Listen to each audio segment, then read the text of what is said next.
morning children, welcome back to the next session of civics class. In my previous session we discussed about the second chapter of civics, where we discussed about the subtopics, what do you mean by fundamental rights, then why do we need fundamental rights, and also we can come across the first fundamental right, that is right to equality. And we also discussed about the 5 provisions which is under right to equality. Now in this session we are going to continue with the same chapter and topic. In this session we are going to discuss about the next fundamental rights, that is right to freedom, right against exploitation, cultural and educational rights, right to freedom of religion. And we are going according to it in detail. Yes, so let's begin. The second fundamental right is right to freedom. It deals from Article 19 to 22. In Article 19, we have 5 things: freedom of speech and expression, freedom to assemble peacefully and without arms, freedom to form association and union, freedom to move freely throughout the territory of India, and freedom to practice any profession. So first we come under Article 19, we have all these provisions. Freedom of speech and expression. Speech and expression. Previously during the British rule, the Indians were not getting this freedom of speech, express their beliefs, faiths. So this freedom was given to our Indian citizens. Freedom to assemble peacefully without arms. Means we have got the fundamental right to assemble peacefully, but without hampering the national security, without hampering the peace of society and nation. Freedom to form association and union. You would have heard about students' union, laborers' union. So we have got the freedom to form association and union, but it should not go beyond the interest of the nation. Freedom to move freely throughout the territory of India. Yes, we have 28 states now, and we are freely to move in any part of our country. Under Article 19, the 5th one is freedom to practice any profession, to carry on any occupation, trade or business. We have got the full choice of any type of profession, any type of business, any type of occupation. Now, the next is your Article 20. Article 20 deals with protection in respect of conviction for an offence. It means that the state can impose reasonable restrictions on the group of the security of state, morality, contempt of court, etc.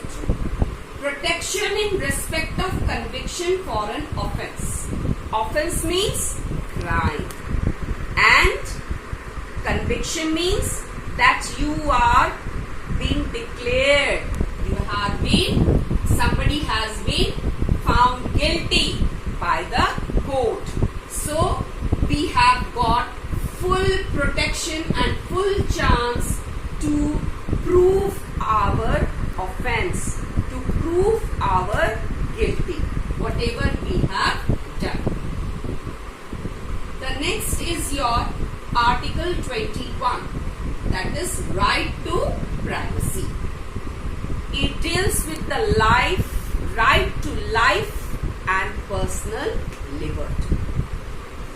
Means it is protecting our personal life, personal liberty. For example, we have number of personal data, IDs, Aadhaar cards, bank accounts. So we have to maintain the privacy there.